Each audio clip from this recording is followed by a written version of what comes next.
Well, good afternoon.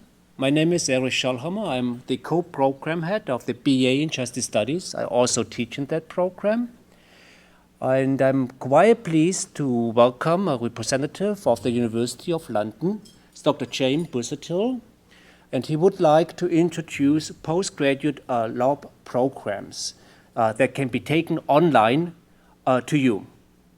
It's a tremendous option for particular graduates of justice-related undergraduate programs, because this way they can pursue an LLM without first having to go to law school. Dr. James Busuttil, he is also the director of the postgraduate law programs at the University of London. Interestingly enough, he lives in The Hague, has a background in commercial law as well as international law, and is now serving students. So there seems to be a path of lawyers who find greater fulfillment in education. Dr. James Busuttil, thank you so much for coming to Royal Roads. And Thank you. I'm very pleased to be here. Thank you very much for your time as well. I know we have to sort of go along a little bit of a pace. I'm from New York originally, so my accent might not be what you might expect from the University of London. I hope you can understand me and hope you can hear me as well. We're going to talk about the University of London's Master of Laws program, and the screen shows the University of London's logo, but I want to point out that it has also at the bottom the logos, the symbols of both Queen Mary, University of London, and UCL, University College London. Those are two colleges of the University of London. I'll talk about that in a minute. But they're the institutions within the University of London that are responsible for all the academic work. London as a whole is an administrative body. It doesn't actually itself do any academic work. It organizes things and takes people's money and grants them the degrees, but the studying actually takes place at different colleges of the university. And in this particular program, the Master of Laws program, QM and UCL are the responsible organizations. I'm a member of the faculty of both Queen Mary and University College London, the law faculty at QM and UCL. And that's my name, and that's my title. And this is interesting, the fourth line, Postgraduate Laws for International Students. The University of London has changed the name in the last few years from external students to be in contrast to the internal students. Face-to-face students were called internal students, and then everybody else was called external students. That gave us troubles in different parts of the world, China, India. What does external mean? So now we call them international students. For this particular program, my largest group of students are in London.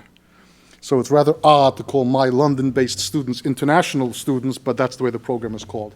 So you see reference to international students in the materials. The University of London is the third oldest English university, first Oxford and then Cambridge and then London. It was founded in 1836. It was founded to expand educational opportunities, because when Oxford and Cambridge were the only universities, before London, only men could go to university and only members of the Church of England could go to university. So you had to be a Church of England male, and no one else could attend. And University of London was established particularly to break down those barriers, to allow access to education to non-Church of England believers and to women. So it was always a radical institution, but more importantly, it's always been looking to extend the frontiers of education, to go beyond the traditional educational means. It's a very serious academic institution. We have, I have to keep checking, 58 Nobel Prize winners. The number every year sort of ticks up by one or two, and 35 past the present heads of state. And like Oxford and Cambridge, which are still this way, and I alluded to it a minute ago, London is a federation of colleges. Oxford has a bunch of small colleges, and the University of Oxford gives out the degrees, but you study at a college in Oxford. The same way in London, there's this University of London, but then this federation of colleges. Just to show the numbers, there are 18 colleges and 10 institutes. Institutes tend to be much smaller and much more topically focused. Some of the well-known ones, University College London, which was the founder of the University of London, London School of Economics, Queen Mary, King's College London, and there are more. So that's did by the University of London, very old, very academically oriented, and has this kind of weird system where London gives the degrees, but you study through colleges, like Oxford and Cambridge. The international programs, as they're called now, were first approved by a royal charter from Queen Victoria in 1858, because the rule had been that you had to go to study in London, in a classroom, and be there face to face.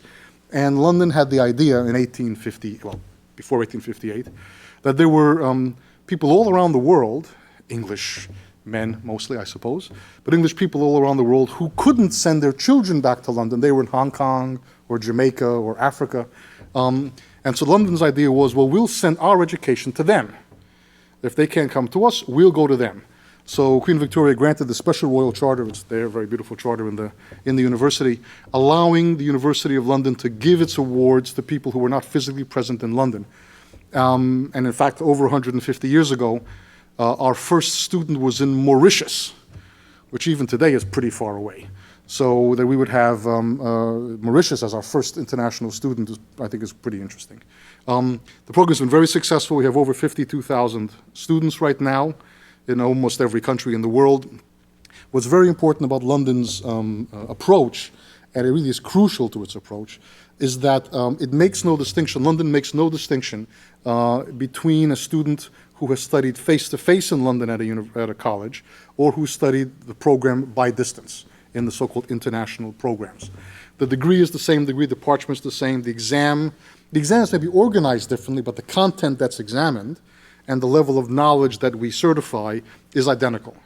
So we make no distinction between someone who studied in London or outside of London. When I first took over the program, I asked the alumni office, how many graduates are there of the LLM program? I took this program over 8.5 years ago.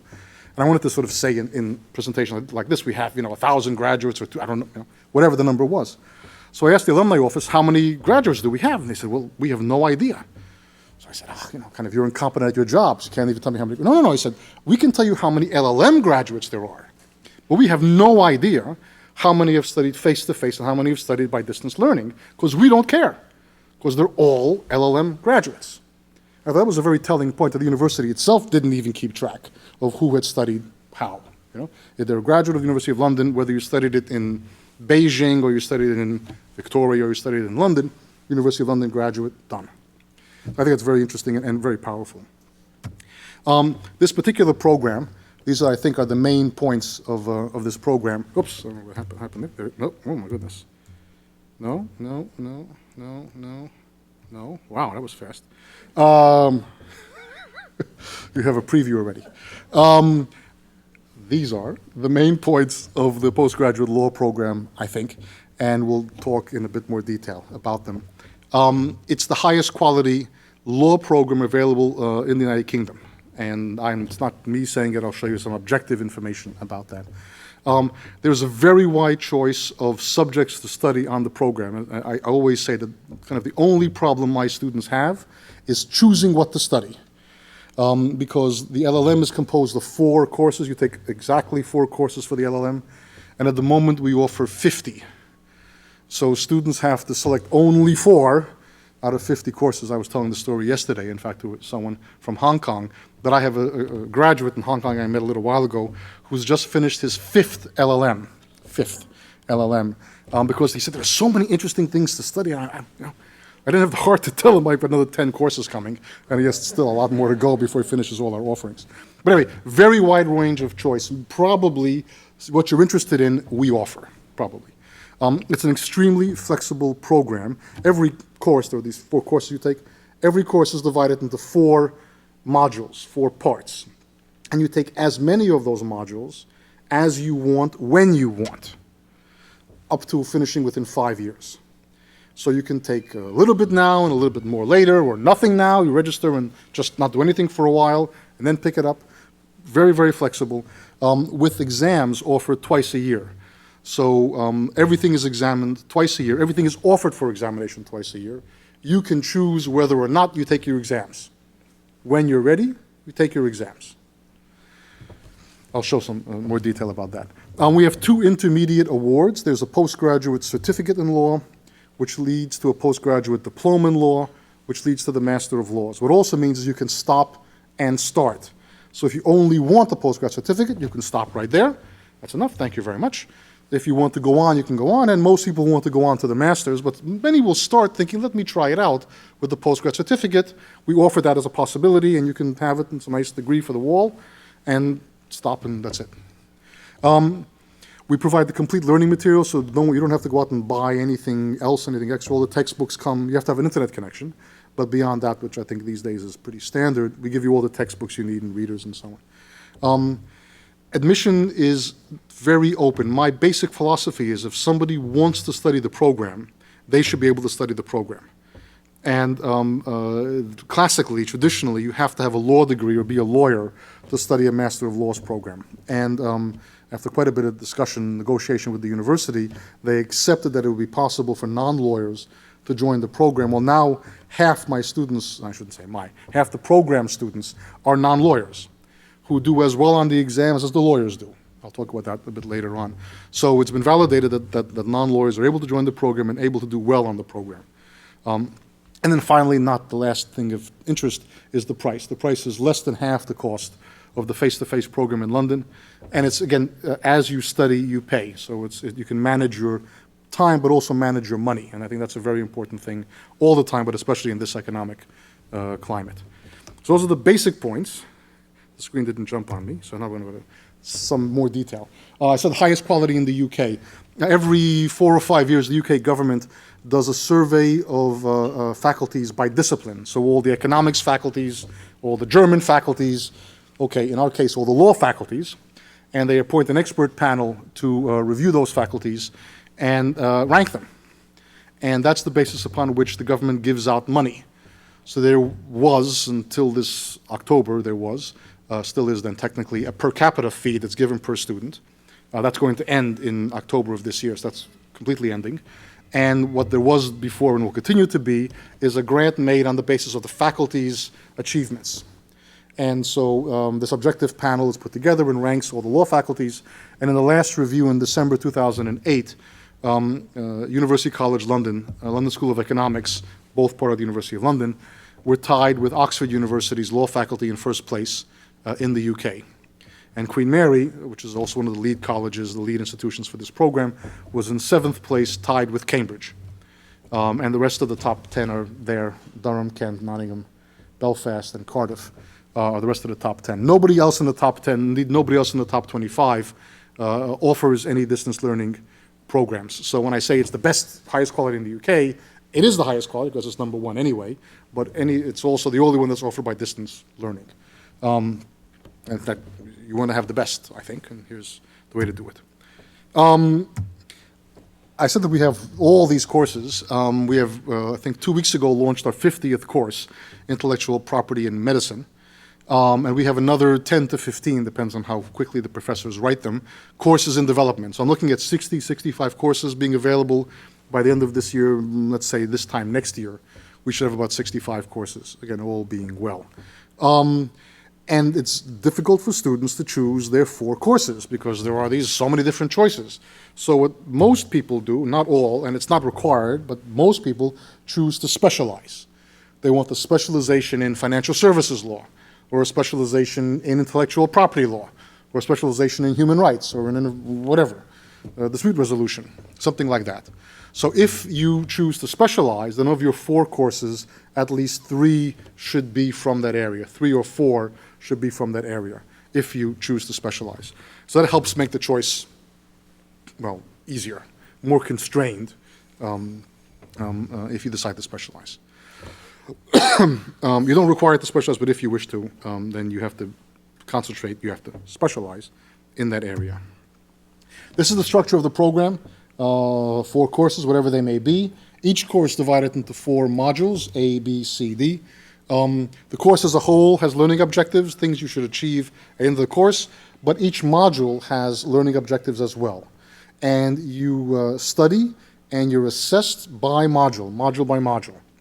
So if you want to study just module A of a course, for now, then just study just module A. If you want to study half a course, A and B, you can do that. Most of our courses do not require you to study A, B, C, D. They do not require that. Most will say you must begin with A. Some will say you have to end with D, but there's normally some flexibility in between. So you can maybe study module A and C. Whatever, it's up to you. You want to take a course and a half? Feel free. I think it's not my responsibility to tell you how much time you have and how much energy you have to do your studies. That's for you to decide, and not for me to decide. So we've tried to make the program as flexible as possible to adjust to each individual person's circumstances by having the study and the assessment, we'll talk about assessment a bit later, study and assessment on a quarter course block, so-called modules, at a time. You have to finish everything within 5 years. I find that most students will finish in 2 or 3 years. Once they get going, once they start, they want to finish. But it's not required. 5 years is fine with me. We have 4 courses and 4 modules in each course. It's a 4x4 matrix, so 16 bits to study. When you finish 5 modules, which is to say about a third of 16, we can't do it evenly, but 5 out of 16. When you finish 5 modules, you receive the postgraduate certificate in law. Now, I've shown you how most people typically study. They begin a course and they finish it, and they start another course. It's perfectly fine to do module A and module A and module A and module A, so to do 4 across the top, and then do B, or C, or D, whatever it may be. Or do A and B and A and B and something else. So most people will start and finish. But the point is when you finish 5, you receive the postgrad certificate in law. You've done about a third of the program. When you do 5 more, you don't start again, you add on 5 more. You've done 2/3 of the degree, of the full master's degree. You receive the postgraduate diploma in law. So first the postgrad certificate, not first, but in principle 5, and then you do 5 more, or you might do 6, but along the way to getting to 6, you've passed 5. You get the postgrad certificate. When you do 2/3, you get the postgraduate diploma. And when you've done all 4 courses, because you have to think in terms of courses really, when you do all 4 courses, you receive the Master of Laws. So it's absolutely normal for someone to receive a postgrad certificate and the postgraduate diploma and the Master of Laws. That's in fact the typical approach. Yes, sir? When I enroll, do I have to declare my long-term intent? Like I could just sign up and do 1 course? Correct. Or 1 module? The gentleman was asking when he enrolls, does he have to declare his long-term intent? This is for the people on the internet, so I'm repeating your question. No, the application form, I think, asks you what do you intend to do, but it's just for us to have some sort of vague idea. There is no need to decide anything until you decide. So, and it's perfectly possible that you can, indeed change. You might start off taking a course, thinking I'm interested in human rights, and then maybe shift into international justice or something else. Or indeed say, oh, into human rights, yeah, but I want to do intellectual property. And remember, the specialization requires 3 out of 4. So you might start off doing human rights course thinking, yeah, it's really not for me, and then do the final 3 in intellectual property. Just change your mind. So there's no need to declare anything. If you want the specialization, you must tell us before you've taken your final examination. Only at that final point do we need to know what you intend to specialize in. So we don't have to put on your degree. That's basically it, the degree certificate. Exams are offered twice a year in May and October. And again, I say offered twice a year because they're not required to be sat. They're offered twice a year. If you want to, there are exams in May. If you want to, there are exams in October. You're not required to sit exams in either May or October. They're just there if you're ready to take the exam. The second line is the most important of all. When you're ready to take the exam, and not before, you take your exam. Each module is assessed by a 45-minute exam. There are 4 modules, so 45 and 45 and 45 and 45 means 3 hours of assessment, like a classic sort of standard exam. But since you study by module, you're also assessed by module. 45 minutes, it's a written exam, not an oral exam. It's an unseen exam, so you don't know what the questions are. It's a closed book exam, so it's a classic, I think, examination system, but 45-minute bits. And as many 45-minute bits as you want to take, but in 45-minute bits. Very important to London, the University of London, is that the exams are set in London and they're marked in London. So we have no one around the world we haven't sort of franchised out our assessment or anything like that.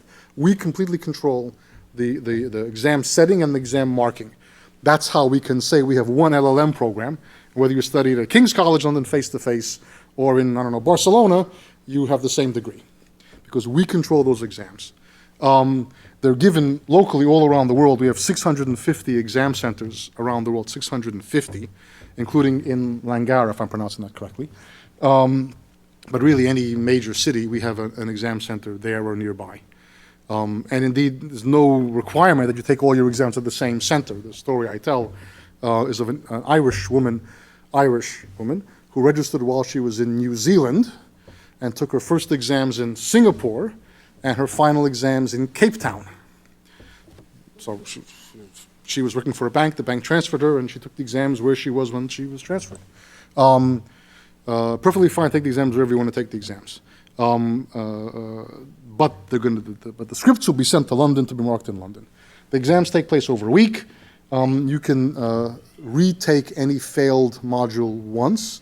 So at least with the British say it, you have a sit and a resit. Only one resit. If you fail the second time, then you're off the program. So my advice, and it's in the regulations, is to take your time if you fail. After all, it's only a quarter of a course. Take your time. You've got plenty of chances to take it. Prepare well. Sit the exam the second time and pass. No one has double failed in the past 2 years. So no one's been off the program in the last 2 years. Someone was 3 years ago, but not in the last 2 years. And I've said it before, you have to finish in 5 years. Although if you have a good reason, we can extend it a bit more after that. Yes, ma'am? So one whole course is a 3-hour exam? Would be 3 hours worth of exams, that's right. Okay, so would you take it in 45 minutes if it's over the span of a week? Would you take 45 minutes one day? Yes, that's correct. So, for example, all the module A's are examined on Tuesday. I can explain why, but let's just accept that it's Tuesday for the moment. And so the question was, sorry for those who couldn't hear, whether the full course is a 3-hour exam, and do you take it in pieces? Do you take it in parts? Again, for people who are watching us remotely. The module A's are done on Tuesdays, B's on Wednesdays, C Thursdays, D Fridays.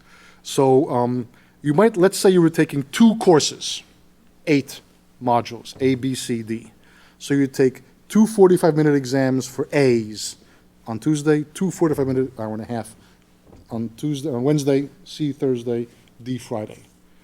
So Langara is a bit awkward from here, but if you were based in Vancouver, or if you were wherever else there was a place, it would mean taking an hour off of work at the beginning of the day, or an hour and a half off of work at the beginning of the day for the whole course, for take over 3 or 4 days.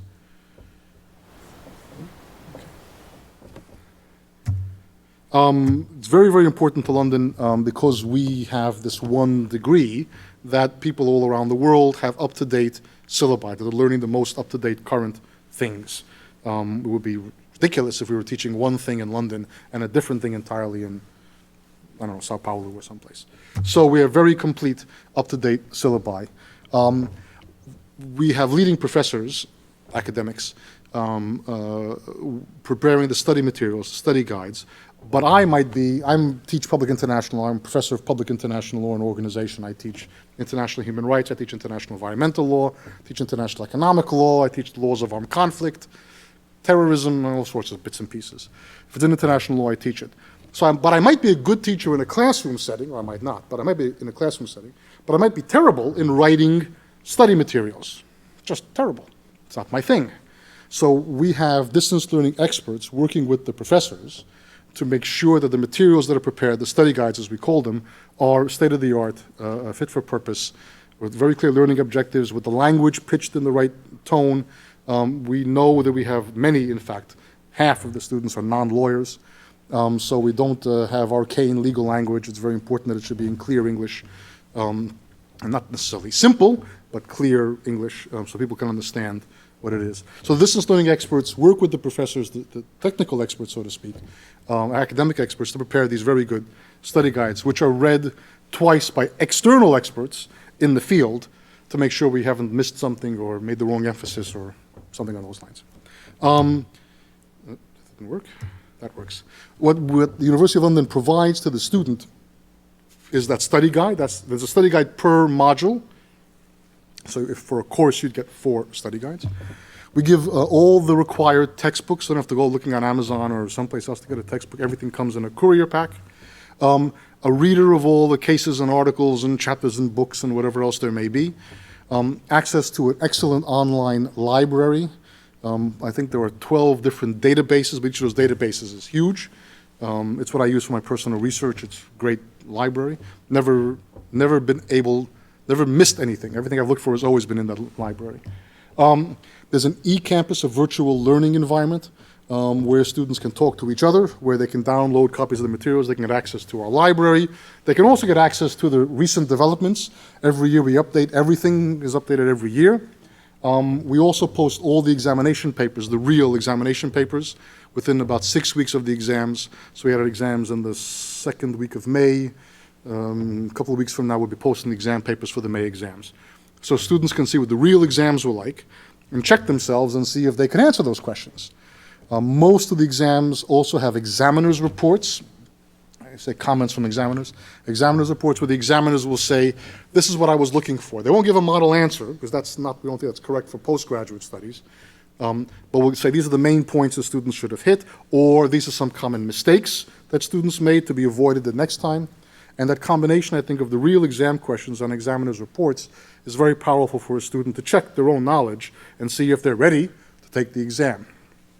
We also provide a skills guide, or actually 3 skills guides, one on how to study by distance learning, one on legal English, which is a whole language by itself, you know, and one on preparing for and taking exams. So how to set up, build up to the examinations, and how to do the examinations themselves, which may seem obvious, but I came from an American setting, went to the UK. When I wrote my first exams for an English university, they were rejected by my colleagues as being inappropriate questions, because the American US style of exam setting is entirely different from the British style of exam setting, entirely different. And I learned that lesson when I took over this program. I thought, well, how does somebody in Brazil know how a British exam looks, or Russia, or China? They don't have no idea. So we have this particular skills guide on how to take, what to expect kind of in an exam. What London does not provide, and this is really maybe the most important thing I'm saying the whole day, what London doesn't provide is interactive tuition. This is a paper-based program, a solely self-study program, solely self-study program. You cannot ask questions of a professor. You can't put your hand up in class. There's no video lecturing. There is no interaction with an academic other than the written study materials which are listed up there. It is a purely paper-based self-study program. Now, I see the expressions on the faces. I know how I would feel myself if I was a student. What I can say is the following. I can say that when we last looked at the exam results, which was 2010, I'm waiting still, they say in the 1st of June, we're going to have 2011 results. But when I looked at the 2010 exam results, we had 5,684 exam scripts, so 5,600, almost 6,000 exam scripts, quite a large data set. The pass rate was 86.9% pass. Not because the examinations are easy. The examinations are not easy. The examinations are hard, difficult examinations. But because of the same examinations given in London, the exams are the exams. But because the students sit the exams when they're ready, because the study materials are, I think, very good. They've been vetted and checked and so on. And because we have the ability through the e-campus for students to talk to each other and to help each other out. You can see the threads going back. And hey, you have the past examination papers. You can see what real questions were like with the reports from the examiners. 86.9 was our lowest pass rate, because in previous years it had been higher. It's still pretty high. So I know that I would feel uncomfortable doing a program where I could not ask a question of a professor. But I can also say that the facts show that the success on this program is actually phenomenal. It's actually a higher success rate than the face-to-face LLM in London, higher than the face-to-face LLM. I think because, among other things, you choose when you sit your exams.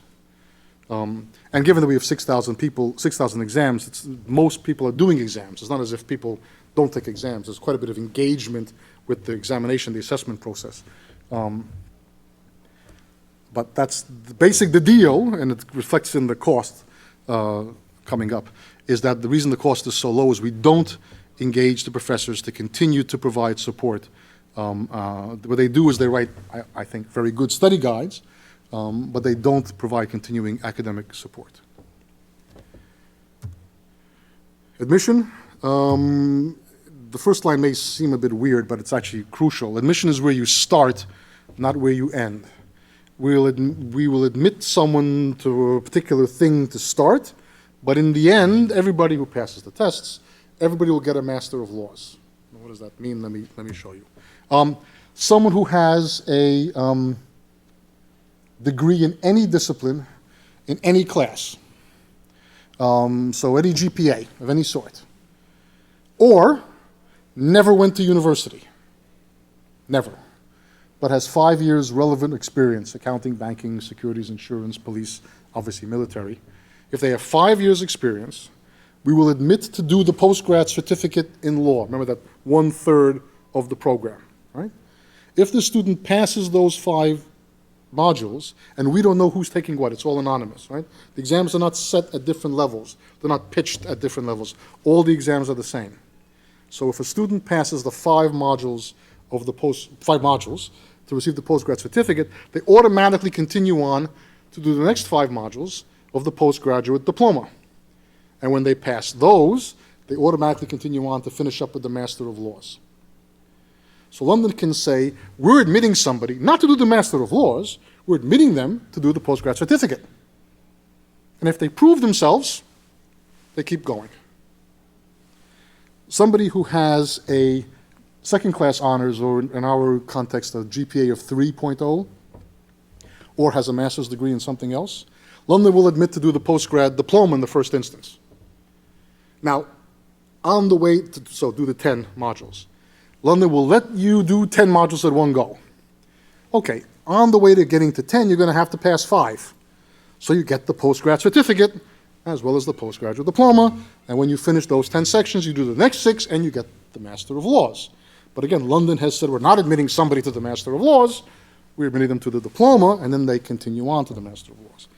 The classical rule was that you have to be a lawyer, you have an LLB second class, 3.0 GPA, in order to do the LLM, and that's still the case. London has insisted that we keep that rule, that admission directly to the 4 courses of the LLM is only for lawyers. Okay, along the way, they're going to pass 5 sections and 10 sections, and so everybody, whether there's somebody who's never been to university or somebody who's a seasoned lawyer, can get the postgrad certificate and the postgrad diploma and the LLM. Admission's about where you start, not where you end. Everybody ends with the LLM, assuming, of course, they pass the exams along the way. There's an English language requirement, not an issue. Well, that's not an issue in Canada. It can be interesting in different parts of Canada. But English mother tongue or 18 months of education in English, or 18 months of work experience in English, or a test of proficiency, as they call it, a TOP, IELTS 6.5 or TOEFL 580, 237, 92, depends on how the test you take. So there is an English language requirement. In Canada, it's not seen to be an issue. People from all around the world take this program, and in some places, that's, of course, a major issue. Pardon me. I think I've said it already, half my students are not lawyers. What's interesting is when we did that assessment of examination results, what we found was that the non-lawyers did better than the lawyers on the exams.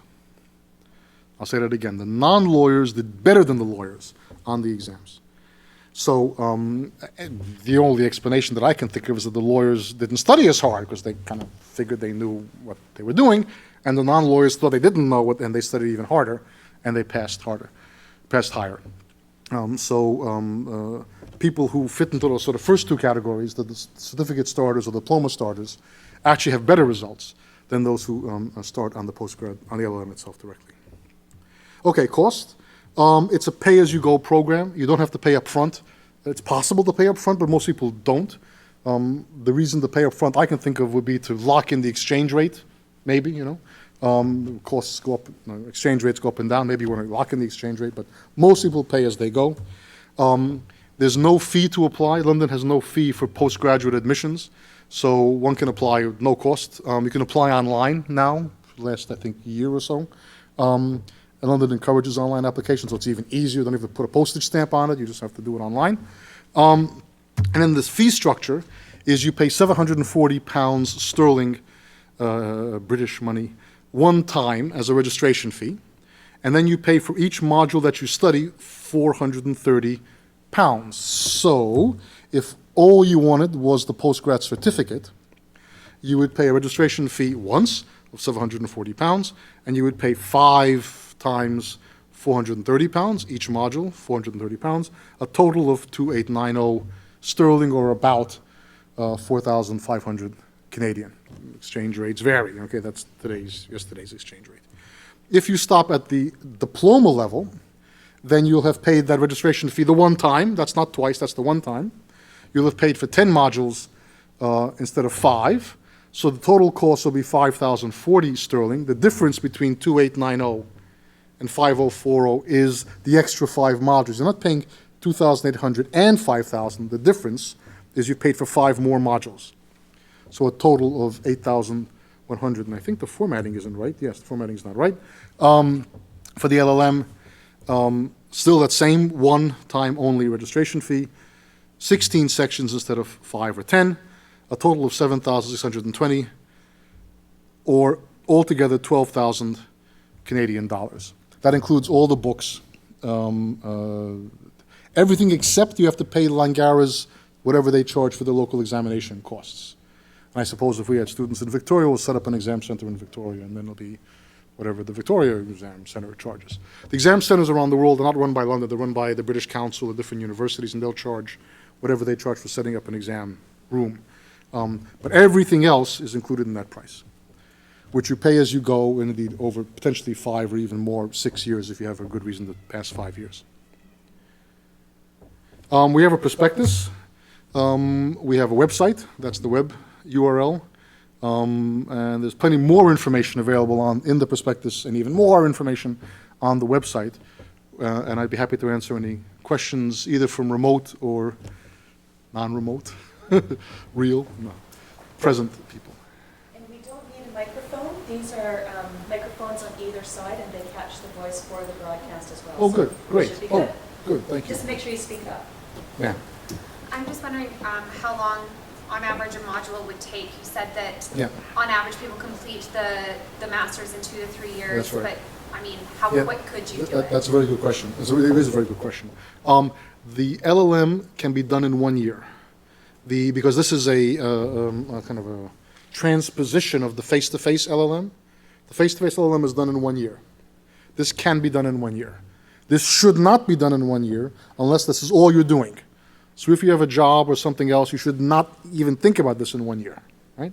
What I find most people doing, we have the 4 courses for the LLM. What I see most people doing is taking 1 course, so 4 modules, exactly as you asked. 1 course examined in May, 1 in October, 1 in May, 1 in October. Or to say it a different way, 1 course every 6 months. 96% of my students are in full-time work, which probably means they have a family life or something else, because they're not just sitting at the office, they also have personal life of some sort. So it looks as if people are able, generally speaking, to manage a course every 6 months. The technical answer to your question is that the full LLM is meant to be 1,800 hours of work. Each course, therefore, mathematically, is 450 hours of work, and each module is 112.5 hours of work. Now, sometimes it's faster, sometimes it's slower, depends upon your situation. And if you're studying an area that you already have some knowledge or affinity for, it'll be faster. If you're taking something completely new, I want to learn insurance law, that'll take you, a bit longer to do. But if you work in the insurance industry already, then it'll be easier. It depends upon, what might be hard for me, might be easy for you. So the answer is overall 1,800 hours.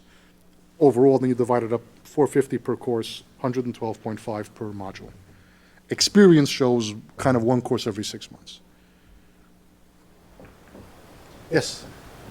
We have MBA students, that's a couple of them online actually, and they want to know if the courses and credits received through the completion of their MBA at Royal Roads will be accepted as advanced standing towards any modules in the LLM. The short answer is no.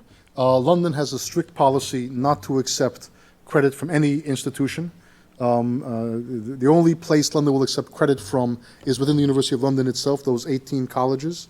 So indeed, when I came, I said, what if someone wants to transfer from Oxford? I mean, just to take the who can argue kind of example, And they said, we don't care, we take credit from nobody. Only credit we get is for someone who's studied, let's say, at a London college, didn't complete for whatever family or health reasons.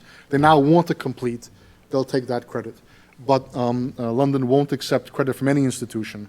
And I would say even especially if it's an MBA, because it's not a legal studies. But in any case, London just doesn't take credit except from within the University of London itself. Thank you. Gentleman front and the lady. Within the 112 hours of study per module, Yes. are there additional academic requirements aside from the final exam? No. This is a purely final assessment program. There were no assignments to hand in. No, it's purely assessment based. One of the reasons, probably the main reason, is that I'm very concerned, the university is concerned, about the academic integrity of the degree. And if there are, now this people may argue with me, and they do, but if there are lots of assignments to hand in, or if assessment is based too much on assignments, I don't know whether you're doing the assignment or she's doing the assignment. I just don't know, you know? Now, if I have a face-to-face relationship with you, I might know what you're capable of somehow by interaction with you. But I have students in 157 countries. We have over 3,300 students on the program. It's by far the largest postgraduate laws program in the world. So I don't know whether people are doing the work themselves if I allow assignments to be handed in. I want everybody to know that they earned that degree, and the employers should know they earned the degree. So it's assessment-based, which is objective as objective as we can get, I think. Okay. Ma'am, yes? Is there an option of an online on-campus mix? No, mixed blended learning. No and yes. Technically, no. But if a student has finished the postgraduate diploma, so 10 sections, and if they've completed it in the way I kind of showed it, that you finished 2 courses and then a bit, then you can transfer into London with the credit for the 2 full courses. You have to give up the half course you finished, but you can transfer with half, because it's our own degree. It's not a question of this MBA kind of transferring from someplace else. It's us chickens amongst ourselves. You transfer in and do the final 2 courses face-to-face in London. Now, no one's ever done that for, I think, a couple of reasons. First of all, you can do it, we accept it. No problem, the course is the same. But the tuition cost is less than half the price of the tuition in London. So it's a very reasonable price. 1. 2, by the time you finish 2/3 of the program, most people think, wow, they got a third left to do, so do the third. Maybe the clincher, I think, is that London teaches over a full academic year. Courses are not semesterized. So while you'd only have to do 2 courses, you'd have to begin in October and live in London until August for the exams. And we figure it's £1,000 at least a month living expenses. And the UK government has become extremely strict. Students cannot work.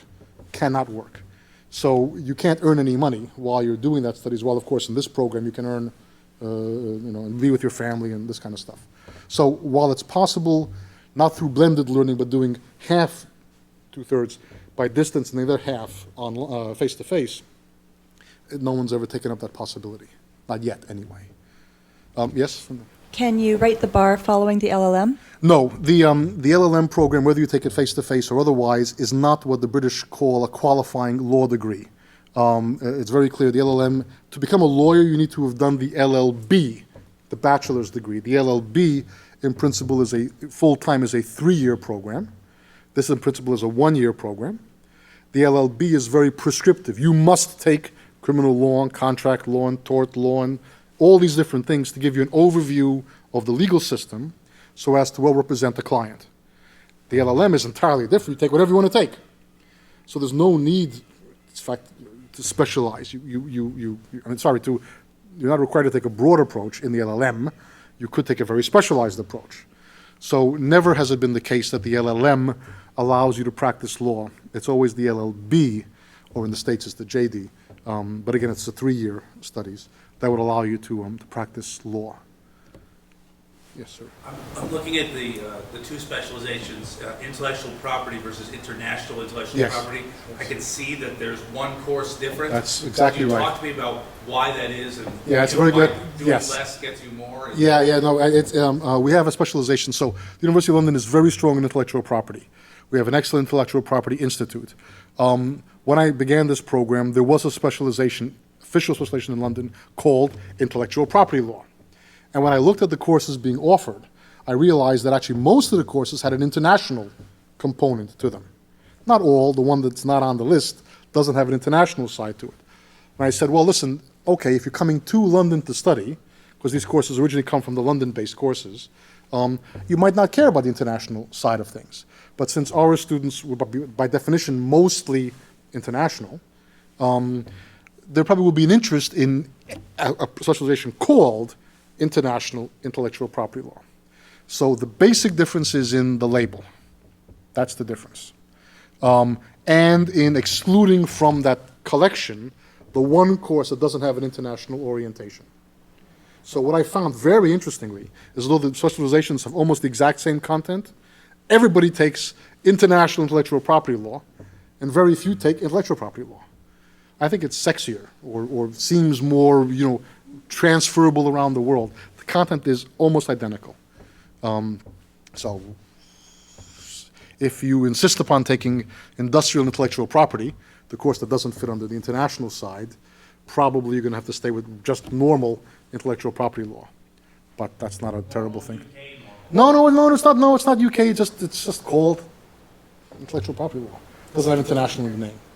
We have international comparative patent law, international comparative copyright law, international comparative trademark law. We have industrial intellectual property. Industrial intellectual property is the one that doesn't fit on the international side. We have intellectual property in sports. Great course. Intellectual property in medicine. We released it 2 weeks ago. All those 5 whatever courses all have an international, very strong international and comparative component. So UK is in there, but so is the European Union, so is the United States, probably China, depends upon the particular courses. They're all in that mix of the international courses. Industrial and intellectual doesn't have much of an international reference. So whether you take industrial and international and 2 of the international ones, industrial and intellectual, and 2 of the international ones, or you take 3 international ones, you're still learning international intellectual property law. It just depends what kind of label you want on your degree. It's just a matter of labeling. Yes, ma'am. When I'm going through the Prospectus. the guide here, Yes. and I'm looking at the areas of specialization, to receive something in a specialization, you have to have taken 3 courses. But Yes. under At some least of 3 them, out of 4. Yes, at least 3. only 2. Sorry? Under some of them, there's So, only yes, that's right. Sorry. So the prospectus which you're holding in your hand, and which anybody who's not with us can get by going to the website and downloading it, and also asking us for a hard copy, will show, am I mistaken, 32 specializations up on the top of the box? Yeah. There are 32 named specializations. Take an extreme example, sports law. If you look into the sports law specialization, we have only 1 course available in the sports law area. I'm hoping to have more. Moment, there's only 1 course in sports law. That 1 course, of course, is made up of 4 modules. Just bear with me, 4 modules, right?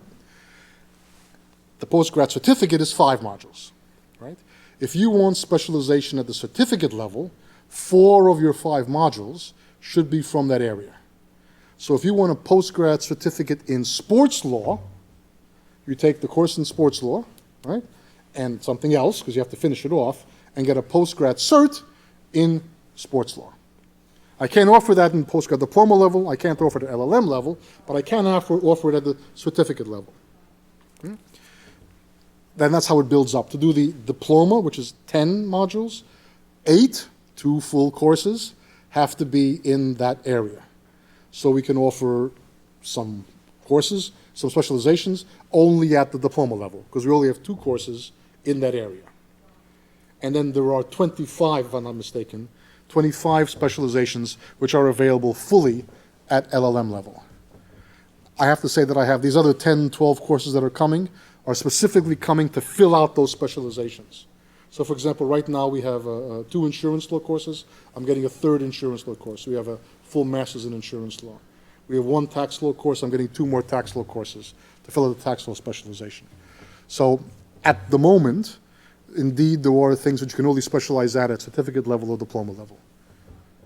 That's a very good question, actually. So is the information on the internet the update to this? So it would have additional information? There might be more information. So that I think actually is still up to date, but there'll be more information as courses are released. The website that's showing in front of you now and is on the front and back of the prospectus and so on will have the updated information, certainly. Yes. No, it should have intellectual property and sports, which we released 2 years ago, December of last year. There are 4 pages, you have to turn over the page. So there's it's a great course on sports, particularly with the Olympics. I wanted to have it out before the Olympics. It's actually a really interesting course.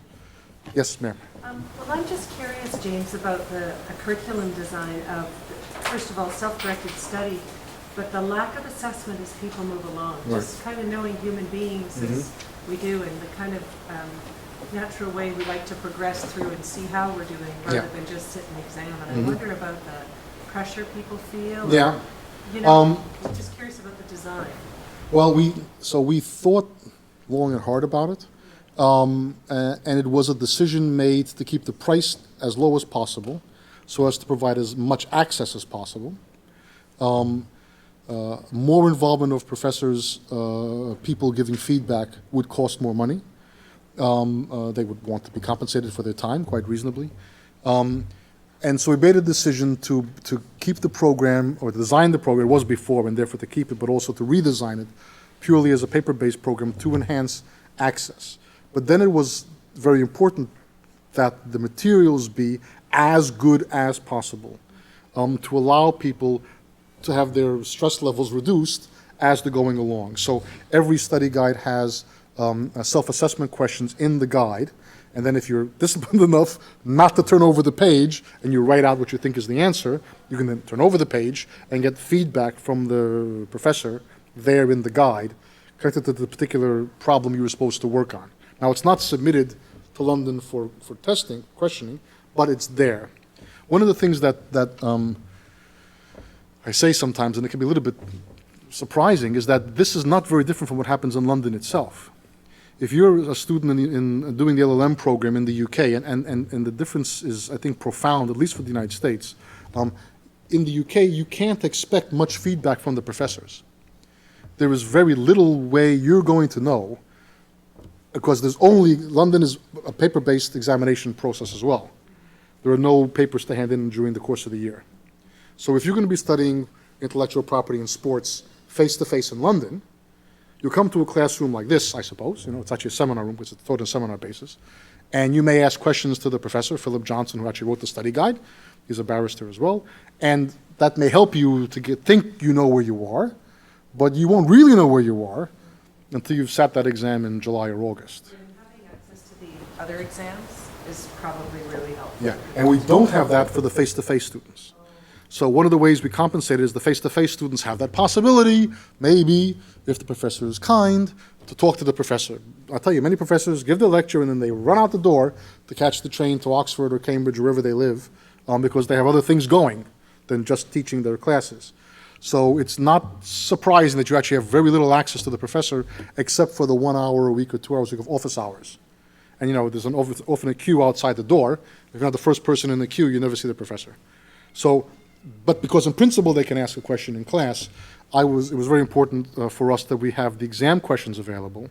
Again, that's not available in the face-to-face program, and have that feedback through the examiner's reports, so people can kind of test themselves along the way. So it's both in the study guide when it was written, the sort of sample mock examination questions, and then the real questions that have been offered over the years, and I remember twice a year, so there's quite a database now set up, to check yourself along the way. But you can't submit it to a professor in London in advance to get his or her feedback before, and you have to, in the end, say, I think I'm ready, and go into the classroom, the examination room, and take that test. Yes? Several inquiring minds want to know if they can take your LLB and take the bar in Canada. Yes, they can. The University of London LLB program is a qualifying law degree in the England and Wales, and Hong Kong and other places as well. The LLB from London, whether it's taught in London or taught by distance learning, as with the LLM, is the exact same degree. So yes, we have 15,000 students around the world doing the LLB program by distance learning. They can join the bar, they can become solicitors or barristers in the UK, and have taken a purely distance learning program. Yes, ma'am, you had the... I guess just clarifying that you can do that via distance. For someone who is interested in law but not necessarily practicing law, Right. would it be too backwards to do your LLM first, and then if you really enjoyed it, to continue on to get your LLB? My advice about that is that unless you intend to go practice law, you should not do the LLB or the JD in the States. It's 3 years. It is prescriptive program. You must take criminal law, and you must take constitutional law, and you must take land law, and you must take tort law, and you must take all these things that frankly you may have no interest in. Really, no interest. The LLM is about advanced knowledge of law. Particularly for non-lawyers, it's about career development, career enhancement, career modification maybe. No, it depends on, each person has a different kind of answer, So I don't see any reason, and I'm a lawyer, but I don't see any reason to study the LLB unless you want to be a lawyer. It's a lot of time and a lot of effort, and if you're not going to be a lawyer, why bother? Just a follow-up to that. If it's 3 years, the LLB is 3 years. Yes. Is that 3 years via distance, or? Yes, 3 years distance. So the LLB face-to-face is 3 years. You can do it 3 years by distance learning, but again, only if that's all you're doing. If you're doing it part-time, it's anywhere from 3 years to 8 years. Again, I think 8 years is quite a long time to wait, but people have other lives going on, things they're doing, and families and business and so on. But the minimum is 3 years, and the maximum is 8 years for the undergraduate programs. The undergraduate programs gives you 8 years to finish, and the postgraduate programs give you 5 years to finish. Most people will do it in less, both of those in less. But yeah, the LLB you can do in 3 years, full-time, by distance learning, as well as face-to-face. Yes, ma'am. Wanting to know, to get into the LLB, do you need an undergrad degree, or will an RRU MBA work? Well, I'm sure the MBA will work, for sure. You need to have a sort of a secondary school leaving certificate or something else which shows that you can deal with those matters. So I'm sure the MBA would, I'm sure. Yeah, we have very few people who come in with an MBA, because that's great. Yeah, we'll be very happy to have them. Yes? And another one about, have you done study groups formed via eCampus? It's hard to imagine distance learning without any support or contact at all. Yes, it is hard to imagine, but it is true. I haven't seen study groups in the typical, at least my understanding what a study group means. I've seen students helping each other with questions kind of in a thread mode, There's absolutely no reason that it couldn't be done. So it's not, I think, for me to form the study group. It's for the students. I mean, when I was a student, I formed a study group, people I knew I was interested in. So the students took the initiative, in my experience, in forming study groups. So there's no problem. It's actually very easy to form a study group, to make contact with students on the campus. It's extremely easy. So it's for the students to decide if they want to have a group, what that means to them, because it may mean different things to different people. But I would very much encourage. I already see students interacting kind of on a one-to-one, or someone asks a question and 2 or 3 people contribute to an answer. I would think it's a great idea if people can actually form groups. Yes. Yes? If I do the LLB, can I then write the bar and practice in Canada? Did it not used to be that the Law Society precluded that and you had to do local law school studies? My understanding is that it depends upon the grades you receive, that you're not precluded by doing the distance learning program, but you must get good grades, good high marks. I think it is the case that there are some local law requirements as well. I believe that would make sense. But the obstacle is not distance learning. The obstacle is the grades, the marks. You need to get good marks. The law societies of the different provinces or regions want to know that you're competent. So they want to see high grades. And since they haven't tested you in their institutions, it's going to be London that does it. They want to be sure that you're really hitting the high mark.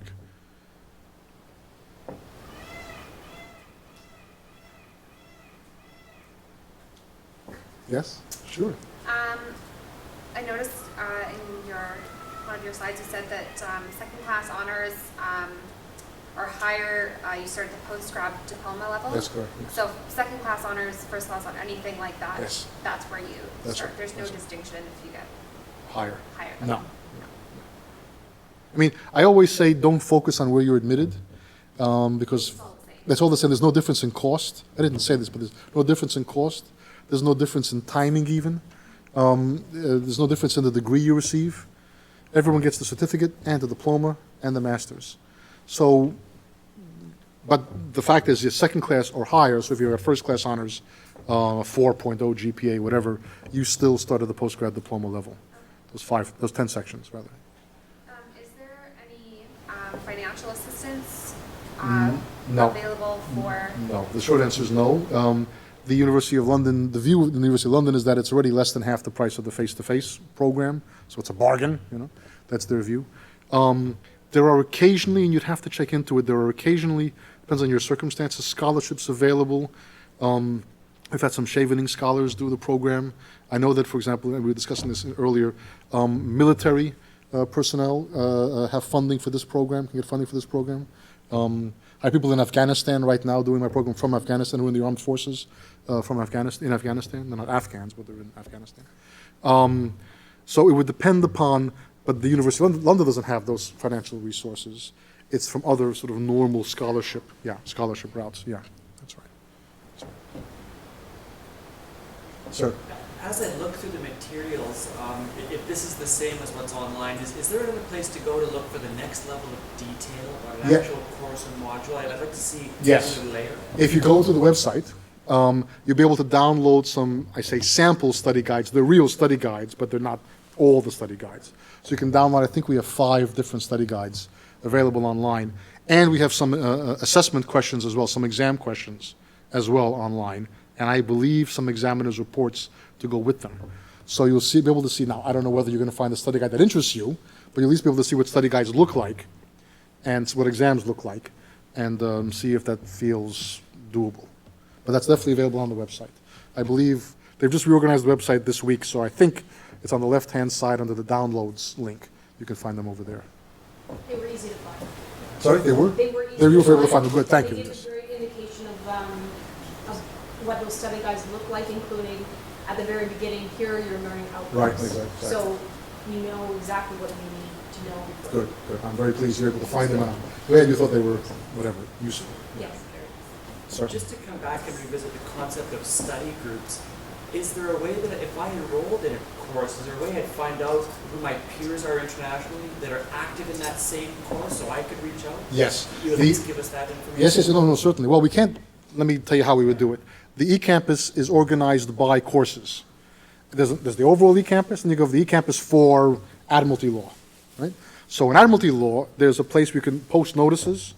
So people do is they post a notice saying, I'm a new student in BC, or Victoria, or Canada, or this time zone, you know, because it could be Chile as far as you're concerned, right? You know, interested in forming a group, can we get together, so to speak? Because of privacy laws, I can't give you the names of other students. Like you wouldn't want your name given out probably, right? But, yes, exactly. Oh, yeah, absolutely, absolutely, yes, certainly. Is there a difference in tuition costs for UK and EU students? No, the cost is the same. That's a good question. There is a difference in cost for the LLB programs, but the undergraduate programs, but there is no difference in cost for the master's programs. And another question, can you provide examples of how people have used their masters in law if not practicing law? I can give a couple of examples of what people intended to do. I don't actually have many kind of alumni stories. At the graduation ceremonies, everybody's jumping around and throwing their hats about and laughing and hugging and this kind of stuff. And of course, they still haven't used it yet because they just graduated. But I can give you some interesting, maybe 2 interesting examples. I have a lot of students, fair number of students, who are working in banks or financial institutions, but they came in as accountants or something like that, economists. They don't necessarily know about banking law, financial services law. In any case, they haven't been formally trained in that area, but we all know that these days legal regulation of banks is only becoming more important. So this is a way for people to get promotion in the bank, if nothing else, to stop them being retrenched, being fired. I have a knowledge, London's got me a certificate, postgrad certificate even, you know, a third of the program in financial services law. So I see bankers, especially people in the financial services sector, doing the financial services or banking and finance specializations as a way to strengthen their position and to be able to get promotion in the company. A real sort of faces I can picture in front of me. I was in Singapore and I had 2 gentlemen come to me and they said, we are each PhD biochemists. Each of us runs a research lab in a pharmaceutical company. Singapore is a very big pharmaceutical research industry, very, very big. And these gentlemen came to me and said, each of us are PhDs, we run our own labs, we are at the top, we can't go any further in the company, because that's the most you can do is run a lab. But we know that everything that we do is going, if we're successful, we'll get a patent. And then it's going to be given some kind of nice name, like Viagra, which is a trademark, right? Then it's going to be marketed in a copyrighted campaign. So we know to get promotion in our pharmaceutical company, we need to know about international intellectual property law. We're only biochemists, PhDs, but we're only biochemists. Can we do your program? Because we see this is the way to become vice presidents in the company, to build on our knowledge of intellectual property law and move on to patent, trademark, copyright, and so on. And I said, welcome to the program. You can only start at the postgrad diploma level because you don't have a law degree. If they're the PhDs, they start at the postgrad diploma level, but then, of course, you can continue. So I think that that non-lawyers doing the program do it because they can see a path either to strengthen their current position, that is to say, to protect themselves against economic whatever woes, but also, more importantly, I think, as a way, they can see a way within their company or within their field to advance themselves by being able to add on, or not necessarily bolt on, but integrate knowledge of law to what they're otherwise doing. I certainly have people who do this just for fun. You know, I had a gentleman yesterday who said, if I do this program, it'll be my 6th degree. I said, sure, feel free, great, lifelong learning at its best. But most people take the program who are not lawyers, even lawyers, is in order to expand and to find a way forward in their profession.